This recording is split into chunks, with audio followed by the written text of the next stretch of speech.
এটা সত্য যে এখন এই দেশগুলিতেও জনগণ কিন্তু সরকারের সাথে একই মত রাখে না, নেতা নেত্রীদের সাথে একই মত রাখে না, তারা ভিন্ন মত পোষণ করে বলেছে। কিন্তু তারা যেটা বলেছে তাতে খুব বেশি কিছু হয়নি, তারপরেও আগ্রাসন চলছে। এখন আমরা বলছি সিজফায়ার, এই মুহূর্তেও কিন্তু সেখানে মানুষ মারা যাচ্ছে।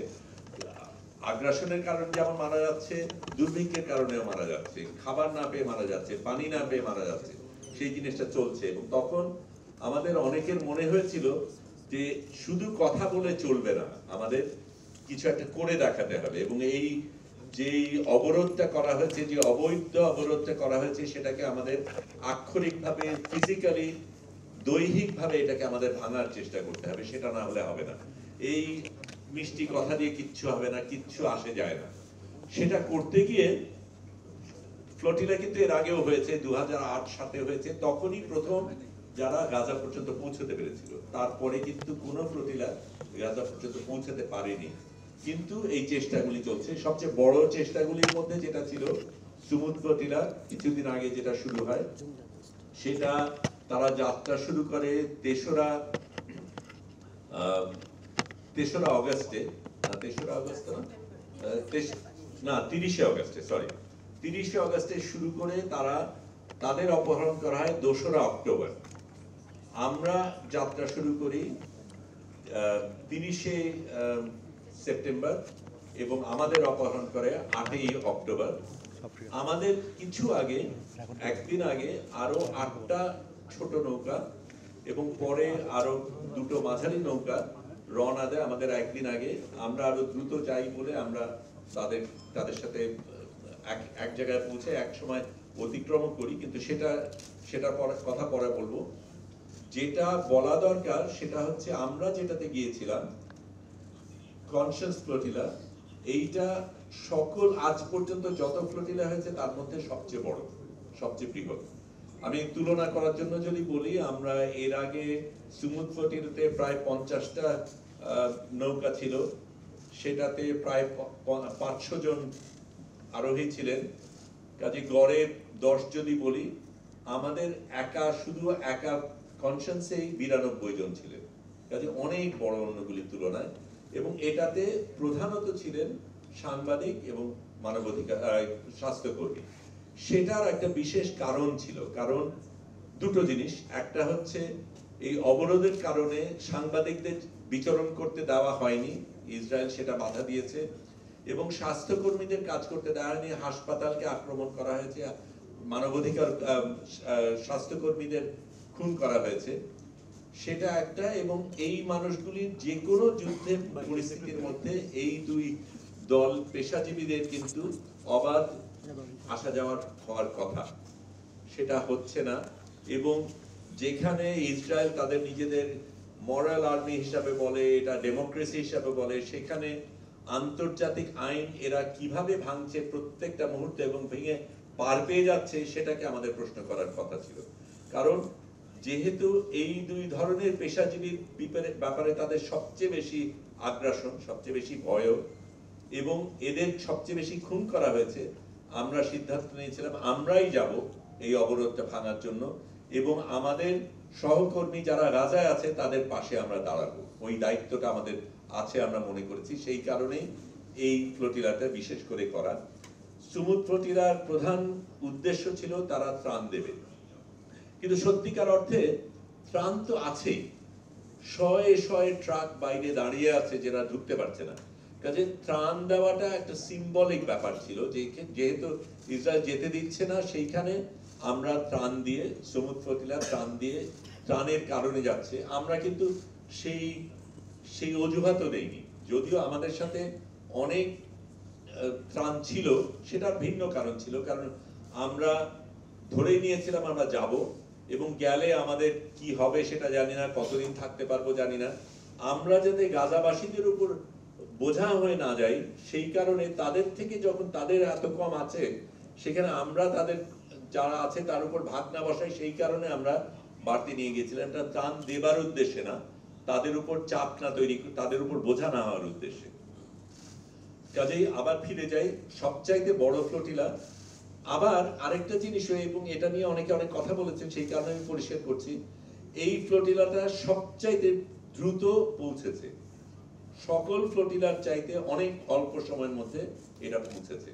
ওই যে বলছি, যেটা 30শে অগস্টে রওনা দিয়ে 2রা অক্টোবরে অপহৃত হলো, আমরা 30শে সেপ্টেম্বরে রওনা দিয়ে 8 তারিখে আমাদেরকে অপহরণ করা হলো। সেটা তারও আগে হতো, কারণ আমাদের পরিকল্পনা ছিল আমরা 6 তারিখে পৌঁছাবো। একদম সবচাইতে গতিশীল ভাবে গেলে 1 সপ্তাহের মধ্যে পৌঁছানো সম্ভব, কিন্তু আমাদের আগে যেই 8টা নৌকা এবং পরে আরো 2টো নৌকা যায়, মাঝারি নৌকা যায়, এগুলির গতি আমাদের চাইতে অনেক কম। এই 8টা নৌকা পালতোলা নৌকা অত দ্রুত যেতে পারে না। আমরা প্রথমে ভেবেছিলাম আমরা চলে যাব, কিন্তু আমাদের তারপর মনে হলো তাদেরকে ফেলে যাওয়াটা আমাদের ঠিক হবে না। কাজেই তাদের সাথে তাল মিলিয়ে আমরা প্রথমে পেছনে যাওয়া সত্ত্বেও আমরা তাদেরকে অতিক্রম করি, কিন্তু আমরাই তারপরে সিদ্ধান্ত নিই যে না, তাদের আমরা ফেলে যাব না, এটা লড়াইয়ের স্বার্থে তাদেরকে আমাদের সাথে রাখা দরকার। অন্য যে 2টো জাহাজ ছিল সেগুলি যান্ত্রিক সমস্যার কারণে পরে তাদের ফিরে যেতে হয়েছে, তারা যেতে পারেনি। তারপরে যেটা হলো, যেটা এখানে এটা আপনারা বুঝবেন যে আমরা আপনাদের নিয়মিত আপডেট দিচ্ছিলাম, কিন্তু সেখানে এই আপডেট তো ইসরায়েলও পাচ্ছে। কাজে আমাদের খুব সচেতনভাবে এমন জিনিস বলতে হয়েছে যেটা আমাদের কোনোভাবে কম্প্রোমাইজ করবে না, যেটার কারণে যেই উদ্দেশ্যে আমরা যাচ্ছি সেটাকে ব্যাহত না করা হয়। এবং সেই জায়গায় আমরা বাছাই করে কিছু কিছু জিনিস বলিনি, তার মধ্যে একটা আজকে আপনাদের বলি, এর আগে বলা হয়নি।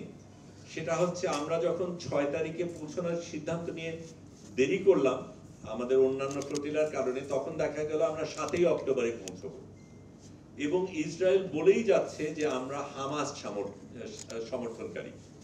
7 তারিখে যদি আমরা পৌঁছাই, তাহলে এটা বলার সুযোগ তারা অনেক বেশি পাবে, কারণ তারা ওইটাকে জাস্টিফিকেশন হিসেবে দেখাতে পারবে।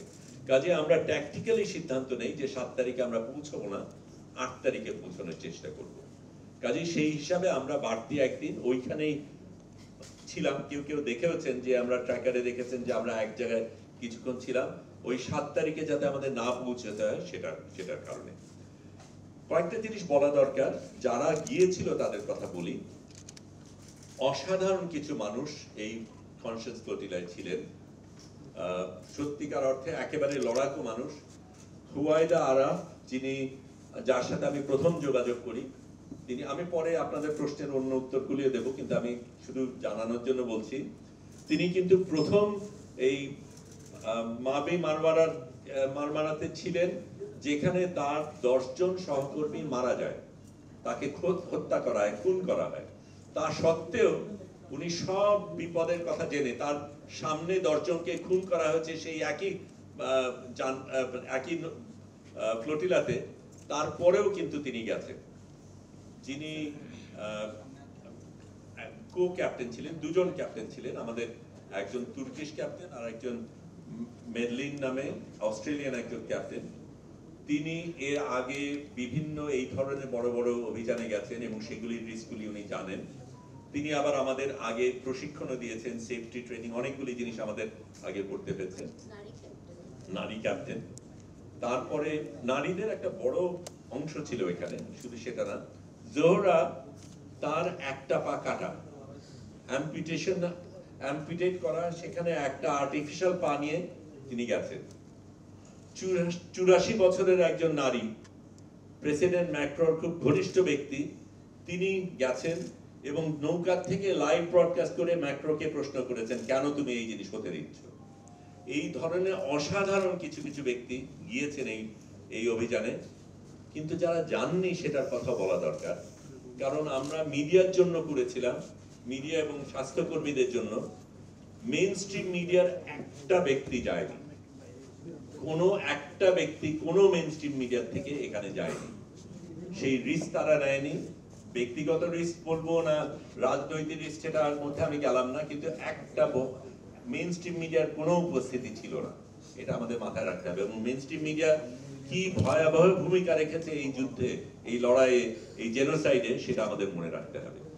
আমি তার বেশি একটানা বলবো না, আপনাদের অনেক প্রশ্ন নিশ্চয়ই আছে, প্রশ্নের মধ্যে হয়তো কিছু জিনিস আসবে, তার বাইরে যদি হয় শুধু শেষের জায়গাটা বলি যে আমরা যখন আমি ব্রডকাস্ট, আমরা কিন্তু তার আগে সারাক্ষণ মোহরা দিয়েছি, ধরলে কি হবে, কে কি করবে, কার ভূমিকা কি, একে আক্রমণ করলে অন্যজন কি করবে, একজনকে যদি খুন করা হয় বা আক্রমণ করা হয় তাহলে আরেকজন কিভাবে আসবে, একেবারে মিলিটারি কায়দায় আমরা পুরো যাত্রা সহ আমরা এই জিনিস করেছি। দিনে রাতে সাইরেন বেজেছে, সবাই এক জায়গায় গিয়েছি, সেই এক্সারসাইজ গুলির ভেতর দিয়ে গিয়েছি। কিন্তু এক্সারসাইজ একটা জিনিস, আসল ঘটনা ভিন্ন জিনিস। আমাদের চলার সময় একটা সময় ঠিক করা হলো আমি হব ফ্লোটিলার অফিশিয়াল ফটোগ্রাফার। এমনিতে আমাদের কাজ, কারণ এই ফ্লোটিলাটা একটু বলে রাখি, এটা কিন্তু স্বাভাবিক জাহাজ না, কারণ স্বাভাবিক জাহাজ যাত্রী নেওয়ার জন্য দিনের পর দিন যেই জাহাজ যায় তাকে সেখানে শোবার ব্যবস্থা থাকে, অন্যান্য জিনিস থাকে।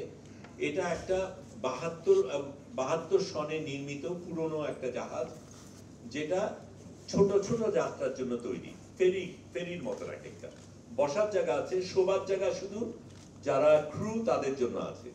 হঠাৎ করে প্রায় 100 জন মানুষ এখানে এসছে, আমাদের কারো শোবার জায়গায় নেই, শৌচাগার নেই, পানির ব্যবস্থা নেই, এতগুলি মানুষকে সামাল দেওয়ার মতন এই জাহাজ না। কিন্তু এই জাহাজটা আমরা পেয়েছি। এখানে আপনাদের প্রশ্ন থাকতে পারে তাহলে আমরা এই জাহাজ নিলাম কেন? প্রথম জিনিসটা হচ্ছে, আপনি ভাবেন কোন ক্যাপ্টেন বা কোন মালিক, জাহাজের মালিক তার জাহাজটা দিয়ে দেবে যদি সে জানে যে এই জাহাজটা গাজাতে যাচ্ছে, ইসরায়েলি আক্রমণ হওয়ার সম্ভাবনা রয়েছে এবং এর আগের গুলিকে সবগুলিকে ধ্বংস করা হয়েছে। তারপরে তার চাইতে বেশি গুরুত্বপূর্ণ ক্রু। আমরা না হয় নিজেদের তাগিদে আমাদের এটা করতে হবে, এই অবরোধ ভাঙতে হবে, আমরা প্রতিজ্ঞাবদ্ধ, আমরা যাচ্ছি, কিন্তু কোন ক্রু যাবে এর সাথে জেনে যে আমার মৃত্যু হতে পারে এই যাত্রায়? সেরকম একটা জাহাজ, সেরকম একটা ক্রু পাওয়া খুব বিরল। এবং অন্যরা যারা পেয়েছে, যারা করেছে, তারা অনেকে করেছে। একটা ছোট্ট জিনিস দিয়ে আমি আপাতত শেষ করব।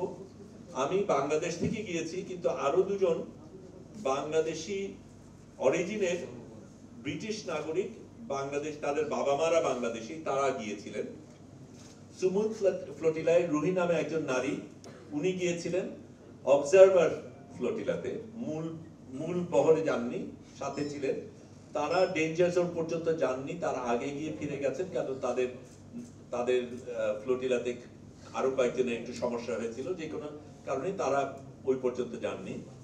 আমি যেতে গিয়ে আমার সাথে ইয়াসিন নামে একজন ভদ্রলোক, উনি বললেন তোমার জন্য একটা মেসেজ আছে।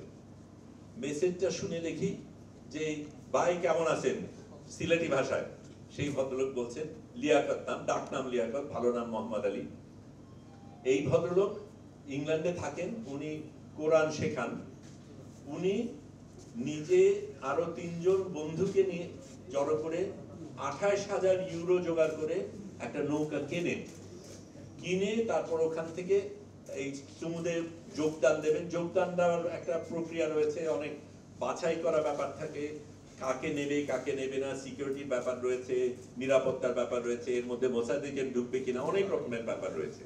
কাজে খুব ভালো একটা স্ক্রিনিং এর মাধ্যমে যায়। তাদেরকে বলা হয় তোমাদের নৌকা নেব, তোমাদের নেব না। তারপরে বিভিন্ন ভাবে উনি আসতে পারেন এবং উনি অন্য নৌকার থেকে আমাকে মেসেজ পাঠান যখন জানতে পারেন যে একজন বাংলাদেশি এই নৌকায় আছে। তাদের নৌকাকে সরাসরি র্যাম করা বলে, মানে ওই যুদ্ধের নৌকা দিয়ে ঢুস মেরে সেই নৌকাকে ভাঙা হয় এবং সেখান থেকে তাদেরকে তুলে আলাদাভাবে আনা হয়। আমি তার বেশি এখন বলছি না, আপনারা প্রশ্ন করেন, অনেকগুলি জিনিস বলার আছে, অবশ্যই বলবো। কিন্তু এটা আমি বলি সত্যিকার অর্থে আমি গেছি, কিন্তু আমি আপনাদের সকলকে নিয়ে গিয়েছি। আপনারা যেভাবে সাথে ছিলেন, যেভাবে সমর্থন করেছেন, যেভাবে ভালোবাসা দেখিয়েছেন, এটা অসাধারণ। আমি এটাও বলবো, আমাদের chief adviser professor Mohammad Yunus যেইভাবে সাড়া দিয়েছেন, শক্তিশালী ভূমিকা রেখেছেন, জোরালো ভূমিকা রেখেছেন, এটাও অসাধারণ। কারণ এই বাঘা বাঘা দেশগুলির একটা দেশের একটা নেতা বা নেত্রী কিন্তু কিচ্ছু বলেননি। এমনকি আমরা যখন বেরোলাম তখন ইস্তানবুলে যখন পৌঁছায় আমেরিকার কনসুল থেকে কেউ আসেওনি। তখন আমাদের কনসালের মাধ্যমে তাদের পরিবারকে ফোন করে যোগাযোগের ব্যবস্থা আমরা করেছি। কাজেই সেটা একটা অসাধারণ জিনিস ছিল। আপনারা অসাধারণ একটা ভূমিকা পালন করেছেন, সারাক্ষণ সাথে ছিলেন। আমার পরিবার পরিজন সহকর্মী লড়াইতে যারা ছিল সারাক্ষণ, তারা অসাধারণ ভূমিকা পালন করেছে এবং এই জিনিসগুলি আমরা অন্যদের যখন বলেছি তারা কিন্তু সেটা থেকে ভীষণভাবে উৎসাহিত হয়েছে, অনুপ্রেরণা পেয়েছে। কারণ তারা মনে করছিল তারা বোধহয় একা, তাদের নিজেদের দেশের মানুষ সেরকম ভাবে সাড়া দিচ্ছে না। বাংলাদেশ যেভাবে সাড়া দিয়েছে সেইভাবে সত্যিকার অর্থে পৃথিবীকে বাংলাদেশ দেখিয়েছে যে সারা পৃথিবীতে বাংলাদেশ কি ধরনের ভূমিকা রাখতে পারে।